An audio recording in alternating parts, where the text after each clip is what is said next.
もう全部いってしまいます。もうちょっと木自体が上の方に倒れてきてるので、それでちょっと危ないんじゃないかというので、いつかは切らなきゃならないから思い切って自分たちの時でも切るじゃないかということで。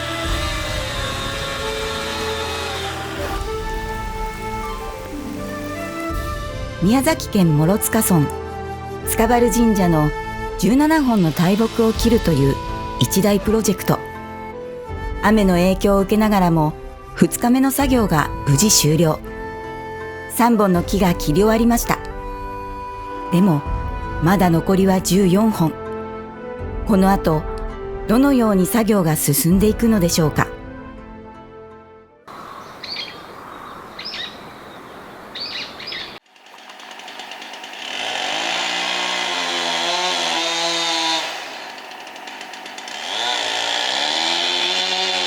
天気も回復してきた3日目、朝から作業がスタートしました。この日は入り口横の2本の杉に取り掛かります。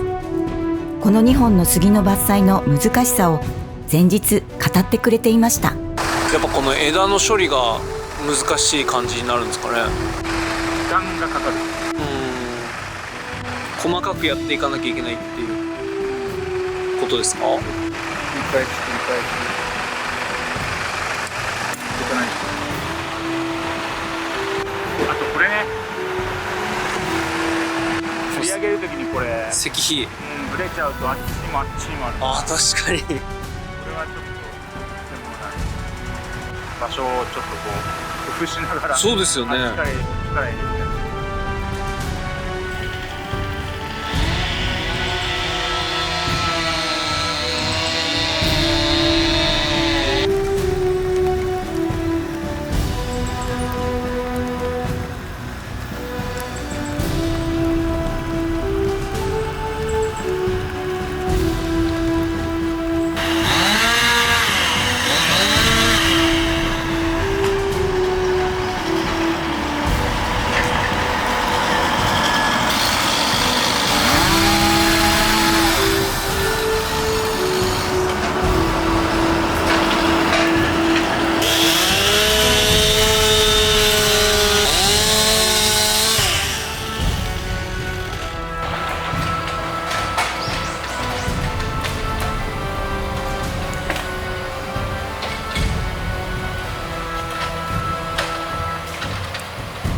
枝はどこに持ってってるんですか？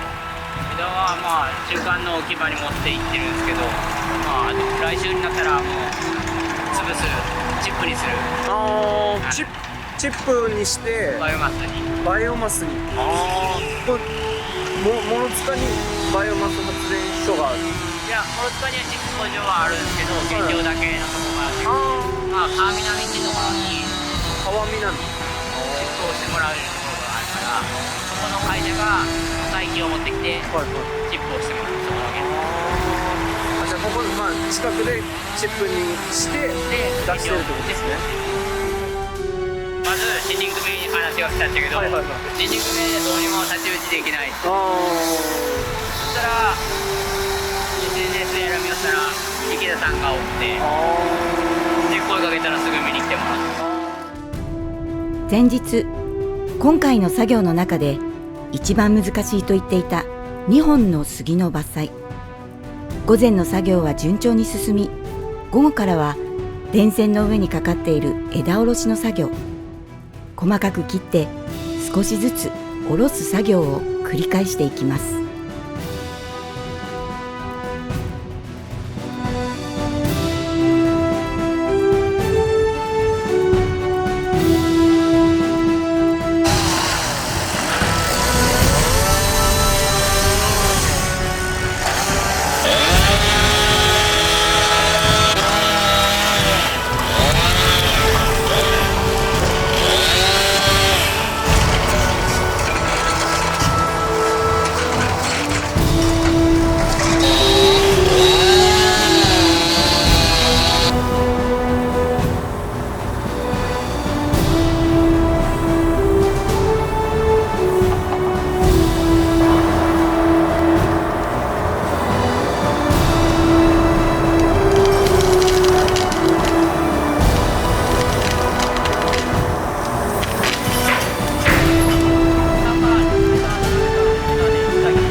4日目、前日切っていた杉2本は想定よりも重量があったため、伐採を途中でストップして、まずは今のクレーンの位置から作業ができる向かって左側の箇所と杉から切っていきます。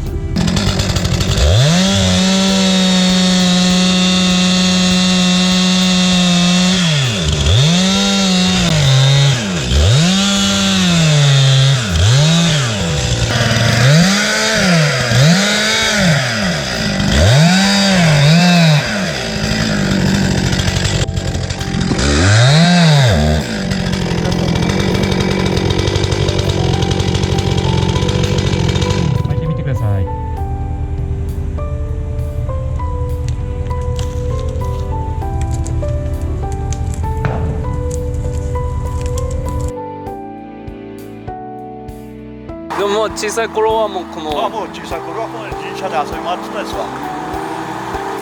今回こう伐採するってなった時はどういうお気持ちでしたか？やっぱどっちみちいずれは倒さないかんと思ってたかいですね。もうそれが来たなって感じですね。昔は登ってですよ、作業員がね。でやっぱ技術が見たことないからですね。もう一生に一度ぐらいしか見れんですわ、こういう伐採は。そうですね。あの辺に記念樹があるんですか？植樹ね、植樹したやつが。子供の卒業記念がいっぱいあったんだよ。そうなんですね。痛みよなって俺が植えさしたもんだから植えられるかなと思って。森林組合で働いていた時、卒業記念にと子供たちと一緒に植えたシャクナゲの木が気になって、毎日現場の様子を遠くから見守ってくれていました。池田はその記念樹の話もしていました。植樹したやつが、はいはいはいはいはい。あれはやっぱ大事にしたい。そうですね。大じゃなくて大重視じゃなくて、これは植樹したやつ重視で俺は切るべきだとまあ業者としてはちょっと思っちゃってる。長もんで取るってなると、もしかしたら地面につけながらこう倒しながらみたいな、完全に宙に釣るとそのまんまその重量なんだけど、どっかが地面にちょっとでもついてれば軽くなる。体重計に乗ってどっか触ると体重軽くなるあの原理。なるほど。だからつけながらこう倒しながら手前にどんどん寄せていくっていう方法もあるんだけど、それをやると荒らしちゃうんだよね、この辺の子供たちと地域の方が一緒に植樹したやつが。それは良くないよ。プライスですか。プライスレスですね。そしてこの大きいのがなくなって、その植樹した木たちが次の時代を、そうですよね、悲しいことになっちゃうから。次の時代につながるのはその木たちってことですもんね。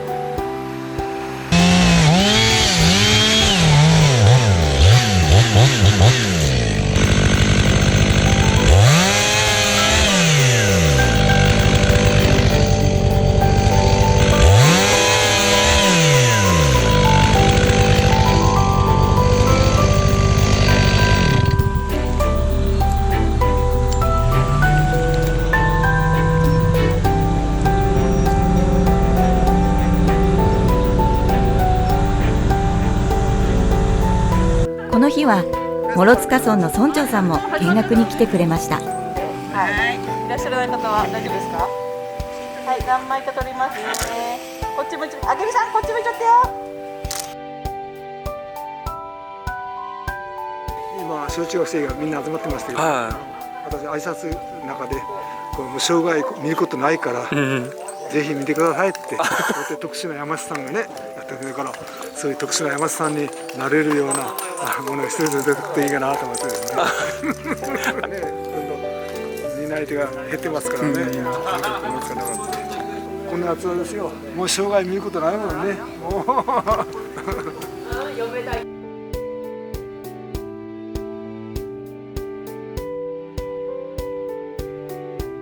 これは何用ですか？これは切った時にそこの石像とかに触れて当たる時があって、それを抑える向こうに行かないようにするためのですね、ロープです。はい、現場から以上です。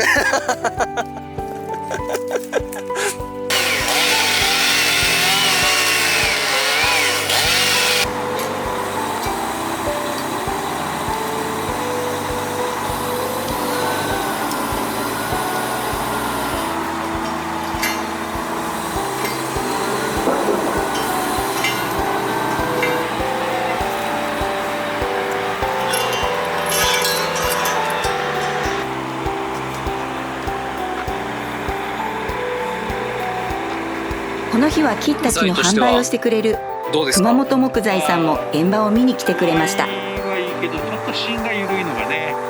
芯が緩い。それは年輪が育ちのところがちょっと成長が良すぎて取り方が年輪が荒く成長が良すぎるあまりに荒くなるんですか？最初の目出しからの、成長が良すぎて、割と大きく若いうちに大きく育つ。そこからある程度の年代が経ってから年輪が締まりだしたので、そういう材って意外と節が浅い。なるほど、そうなんですね。じゃあその辺がちょっと気になるかなっていう。そうですね。どこの部分でそういう材を取るかって節を逃げながら増材するか、そこがちょっと難しいところですね。これちなみに材になるとしたらどういう材になるんですか？この材は以前だったら全て天井板って言うんだけど、もう今はテーブル材かフリッチ材。フリッチ材というと短パン取って貼っていくやつ。はい。そういう材。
じゃあこぼしてこぼしてる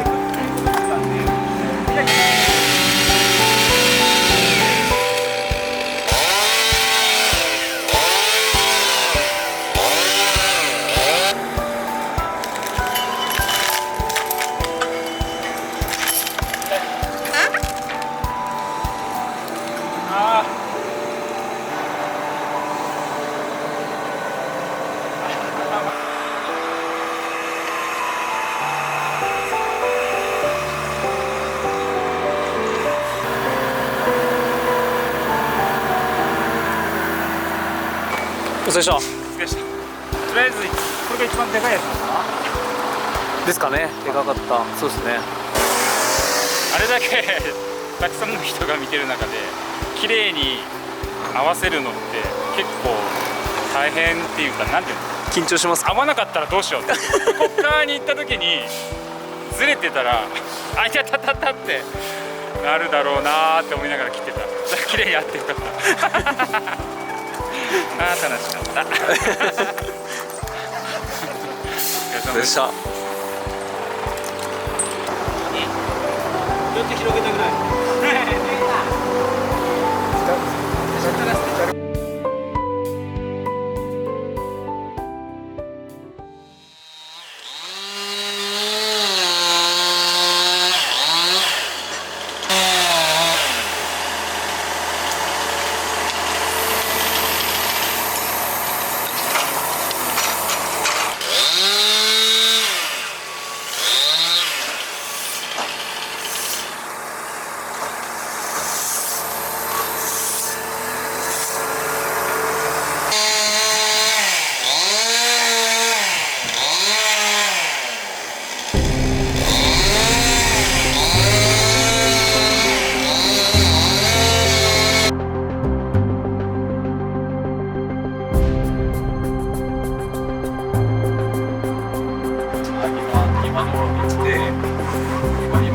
こ